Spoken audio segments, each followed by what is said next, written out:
Hello दोस्तों, आज का जो वीडियो का टॉपिक है वो है 8 क्लास के साइंस का 15 नंबर चैप्टर, जिसका नाम है जंतुओं में प्रजनन।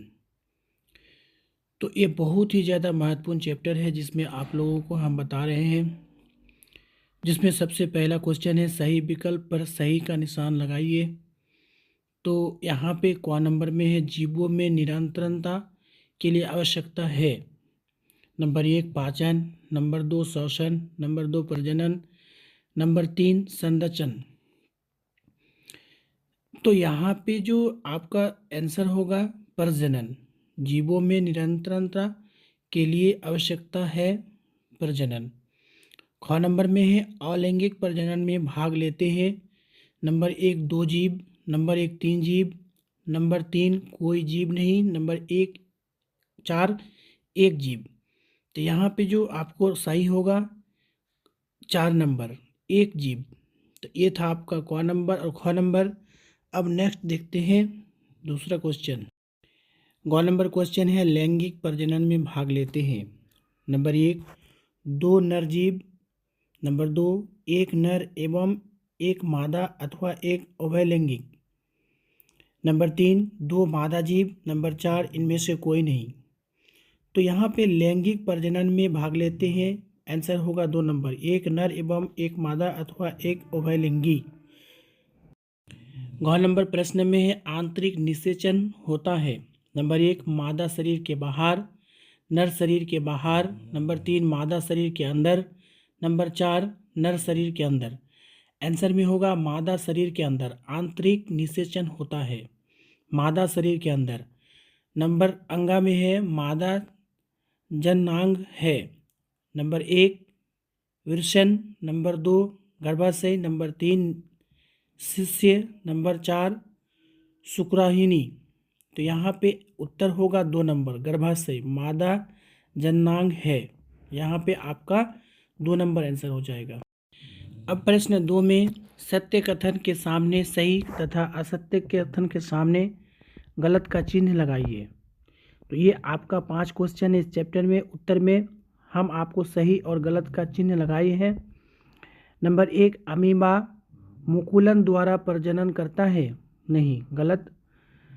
नंबर 2 मेढक में बाह्य निषेचन होता है, हाँ होता है, सही है। नंबर 3 अलैंगिक प्रजनन की क्रिया में निषेचन होता है, गलत, नहीं होता है। नंबर 4 शुक्राणु नर युग्म है, सही। नंबर 5 अंडाशय से शुक्राणु निकलते हैं, नहीं, ये भी गलत है। तो ये था आपका दूसरा क्वेश्चन जिसमें सही और गलत का चिन्ह लगाने के लिए बोला है इस चैप्टर में, जिसमें हम आपको सही और गलत चिन्ह लगा के दिए हैं। तो अगर वीडियो आपको अच्छा लगता है या वीडियो आपके काम का है तो आप अंत तक जरूर देखिए। अब देखते हैं दूसरा क्वेश्चन इस चैप्टर का। प्रश्न 3 प्रजनन से क्या समझते हैं?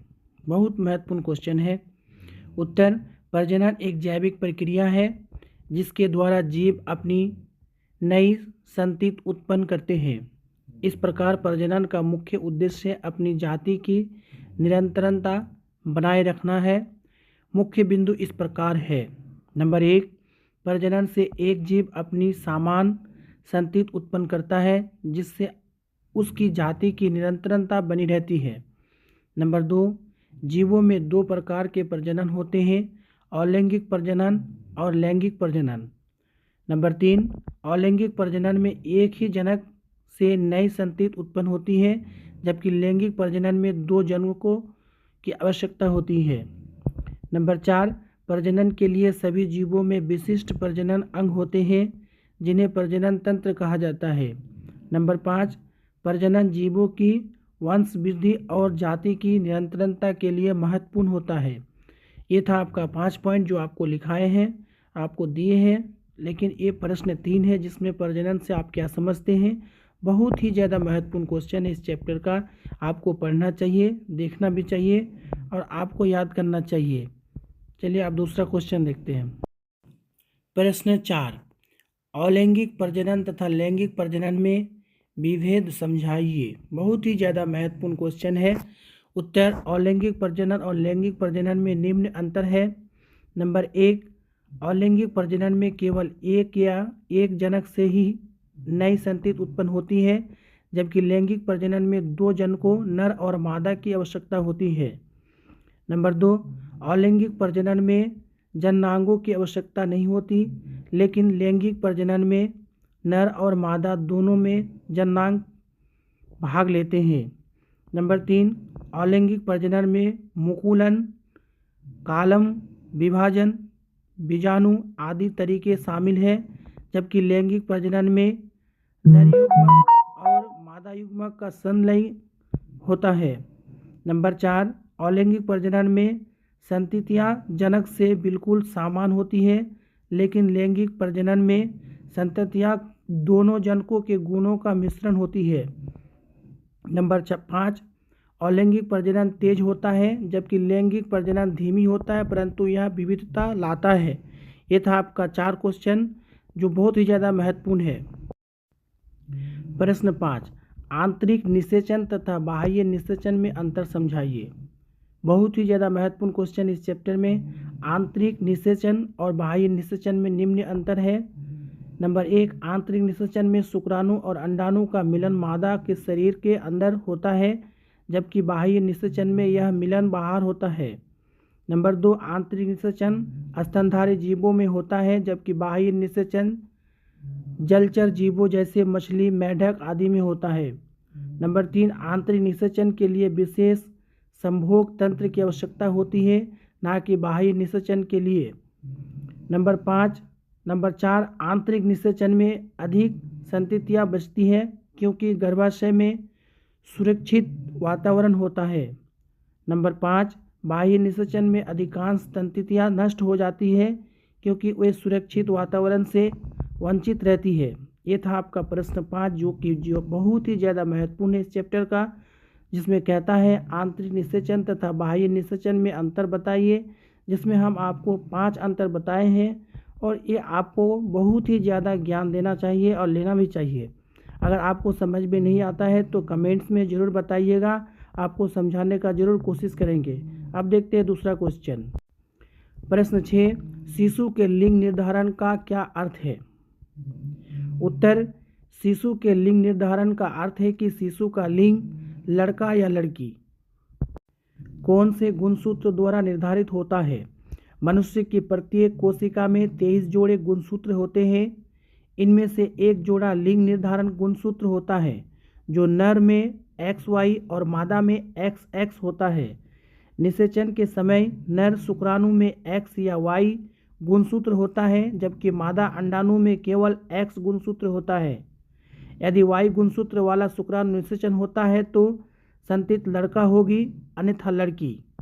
बहुत ही ज़्यादा महत्वपूर्ण क्वेश्चन है, जिसमें आपको लड़का एवं लड़की पैदा होने के बारे में बताता है, जिसे शिशु के लिंग निर्धारण का क्या अर्थ है क्वेश्चन है।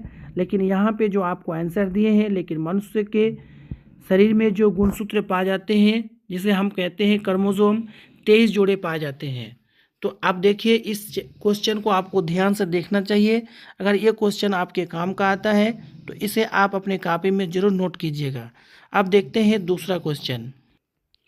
प्रश्न 7, क्या होगा यदि शुक्राणु के अंडाणु से नहीं मिलने दिया जाए? बहुत ही ज़्यादा महत्वपूर्ण क्वेश्चन, लेकिन आपको कंफ्यूज करता है इस क्वेश्चन में। क्या होगा यदि शुक्राणु के अंडाणु से नहीं मिलने दिया जाए तो? उत्तर, यदि शुक्राणु को अंडाणु से मिलने नहीं दिया जाए तो निषेचन नहीं हो पाएगा और नई संतति उत्पन्न नहीं हो पाएगी। इससे जीवों की नस्ल ही समाप्त हो जाएगी, क्योंकि प्रजनन के बिना वंश वृद्धि नहीं हो सकती। धीरे धीरे सभी जीव विलुप्त हो जाएंगे और सृष्टि का अंत हो जाएगा। ये क्वेश्चन बहुत ही ज़्यादा महत्वपूर्ण है, जिसमें हम लोग प्रोटेक्शन लगाते हैं। प्रोटेक्शन में आप जो सृष्टि का अंत हो जाता है, इसी क्वेश्चन में आपको बताया जाता है कि अंडाणु से नहीं मिलने दिया जाए तो। अब इस चैप्टर में है 8 नंबर क्वेश्चन। क्या शिशु के लिंग निर्धारण के लिए स्त्री उत्तरदायी है? यदि नहीं तो समाज एवं परिवार में लोगों को आप कैसे समझाएंगे? बहुत ही ज़्यादा महत्वपूर्ण क्वेश्चन है। उत्तर, नहीं, शिशु के लिंग निर्धारण के लिए स्त्री उत्तरदायी नहीं होती है। मादा अंडाणु में सिर्फ एक्स गुणसूत्र होता है, जबकि नर शुक्राणु में एक्स या वाई गुणसूत्र होता है। यदि वाई गुणसूत्र वाला शुक्राणु निषेचित होता है तो संतति लड़का होगी, अन्यथा लड़की। अतः शिशु के लिंग का निर्धारण नर शुक्राणु के गुणसूत्र पर निर्भर करता है। समाज और परिवार में लोगों को यही तथ्य बताकर समझाया जा सकता है कि स्त्री शिशु के लिंग निर्धारण में उत्तरदायी नहीं होती है। बहुत ही महत्वपूर्ण क्वेश्चन था इस चैप्टर में, जो कि समाप्त हो गया।